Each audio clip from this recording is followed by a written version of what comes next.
मैं doctor RP. Singh आपका अपने YouTube channel doctor Raghav Ayurveda शक्ति में स्वागत करता हूँ। शंखपुष्पी का वैज्ञानिक नाम कोनोबुल्लुस प्लूरिकालिस है। इसके चिकित्सीय लाभों के कारण शंखपुष्पी आयुर्वेद में बहुत महत्वपूर्ण जड़ी बूटी है। यह मस्तिष्क की शक्ति, स्मृति में सुधार और एकाग्रता और याद करने की क्षमता में वृद्धि करती है। शंखपुष्पी मुख्य रूप से दिमागी ताकत और याददाश्त को बढ़ाने के लिए उपयोग की जाती है। शंखपुष्पी के पुष्प, पत्ते, स्टेम, रूट्स सभी औषधीय प्रयोजनों में उपयोगी हैं। शंखपुष्पी के पौधे की ऊंचाई लगभग 1 फुट होती है और इसकी पत्तियां 1 से 4 सेंटीमीटर तक लंबी होती हैं। शंखपुष्पी 3 रूप के पौधे में आता है, लाल, नीला और सफ़ेद।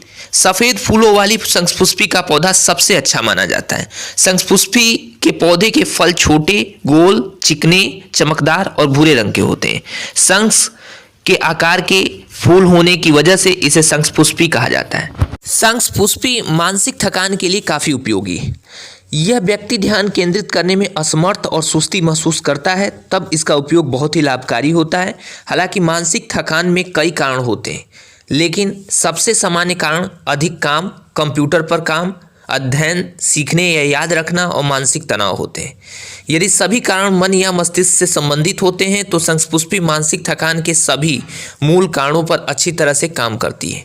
मानसिक थकान को कम करने और काम के अधिक उत्साह प्रदान करने के लिए यह अत्यधिक सहायक है। मानसिक थकान को कम करने के लिए 1 चम्मच शंखपुष्पी पाउडर को पानी के साथ दिन में 2 बार लें।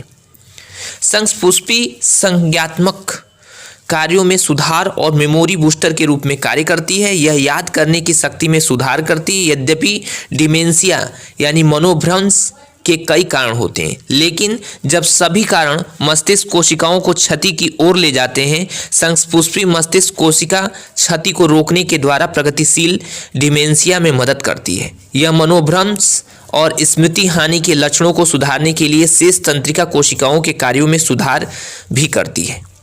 शंखपुष्पी सिरदर्द में काफ़ी लाभकारी है। अध्ययन करते समय कई छात्रों ने सिरदर्द की सूचना दी है। यदि आंखों की रोशनी सही है तो शंखपुष्पी उनके लिए एक अच्छा विकल्प है।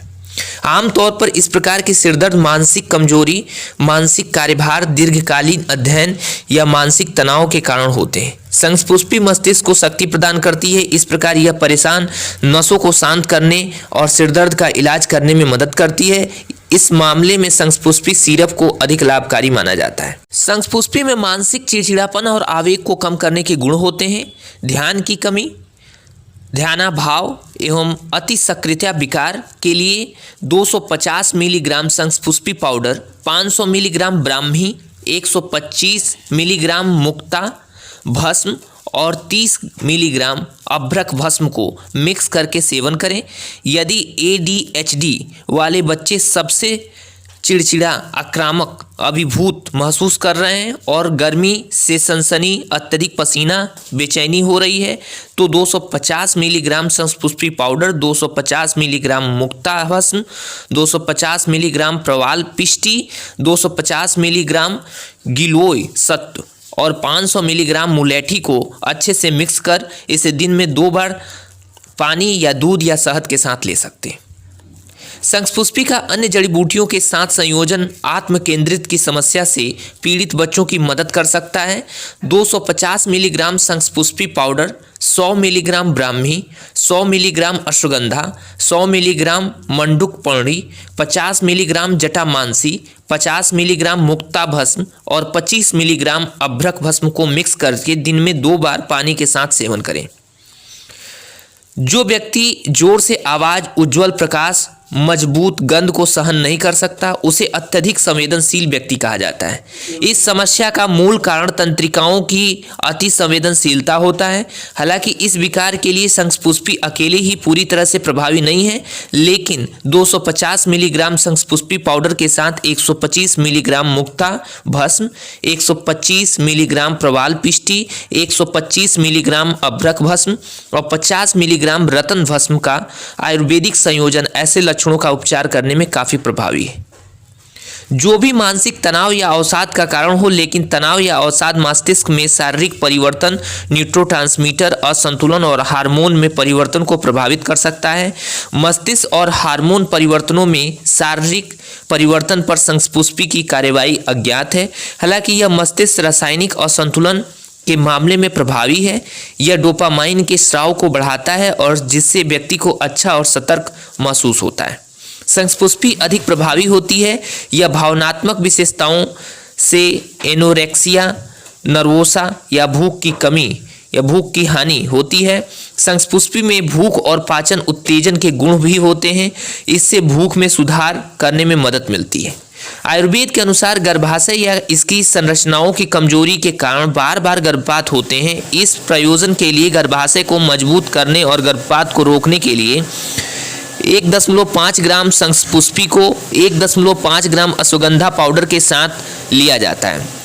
बार बार गर्भपात से पीड़ित महिला को उपरोक्त उपाय के साथ 3 महीने का कोर्स पूरा करने के बाद गर्भधारण करना चाहिए।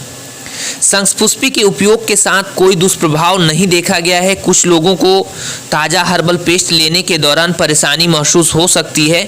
यह हर्बल पेस्ट के स्वाद के कारण हो सकता है। गर्भावस्था के दौरान इस जड़ी बूटी से बचें या कम से कम इस जड़ी बूटी का उपयोग करें।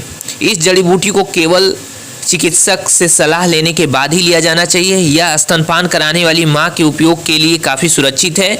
यह 3 वर्ष से ऊपर के बच्चों में छोटी मात्रा में उपयोग करने के लिए सुरक्षित है, क्योंकि यह रक्तचाप को कम करता है। तो कम बीपी वाले लोगों को इसका उपयोग करते समय सावधानी बरतनी चाहिए। उच्च रक्तचाप के इलाज के लिए लोगों को इस औषधि को लेने से पहले अपने चिकित्सक से परामर्श जरूर करना चाहिए। संस्पुष्पी के खुराक में संस्पुष्पी पेस्ट 1 से 2 ग्राम संस्पुष्पी लेना चाहिए और संस्पुष्पी के काढ़े के लिए प्रतिदिन विभाजित मात्रा में 50 से 100 मिलीलीटर, संस्पुष्पी अर्क के लिए 250 मिलीग्राम से 2 ग्राम प्रतिदिन विभाजित मात्रा में लें। संस्पुष्पी कैप्सूल 1 दिन में 1 या 2 बार जैसा चिकित्सक के अनुसार भोजन से पहले या भोजन के बाद लेना चाहिए। धन्यवाद।